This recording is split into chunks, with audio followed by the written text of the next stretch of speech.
Indonesia dan Australia rebutan gugusan Pulau Pasir Ashmore Reef. Polemik gugusan Pulau Pasir antara Indonesia dan Australia masih berlangsung. Meski demikian, tak banyak masyarakat yang mengetahui karena polemik rebutan gugusan Pulau Pasir ini tidak seheboh kasus Sipadan dan Ligitan atau juga Blok Ambalat. Gugusan Pulau Pasir di Laut Timur terletak sejauh 320 km dari pantai barat utara Australia. Namun secara geografis hanya 140 km di sebelah selatan Pulau Rote, Nusa Tenggara Timur, Indonesia.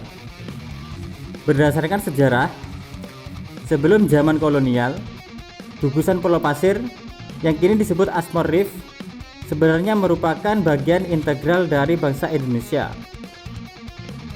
Klaim itu diindikasikan dengan banyaknya nelayan tradisional Indonesia yang sudah sejak lama beroperasi di sekitar gugusan Pulau Pasir sampai ke daratan Brunei Australia untuk mencari ikan. Di samping itu juga terdapat kuburan-kuburan para leluhur Rote dan bermacam artefak lainnya di gugusan Pulau Pasir. Di pulau itu juga dijadikan sebagai lokasi beristirahat nelayan setelah semalam suntuk menangkap teripang dan ikan di kawasan perairan Pulau Pasir. Pulau Pasir sering digunakan sebagai tempat transit oleh nelayan-nelayan Indonesia dari kawasan lain ketika mereka berlayar jauh ke selatan Indonesia, seperti ke perairan Pulau Rote.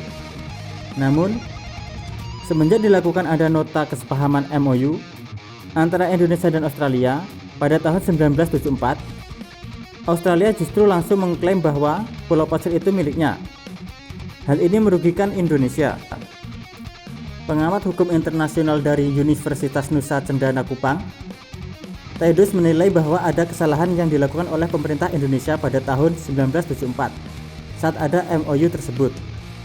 Dalam MOU 1974 itu, pemerintah Indonesia menyerahkan kepada Australia untuk membantu mengawasi Pulau Pasir Ashmore Reef itu untuk kepentingan konservasi.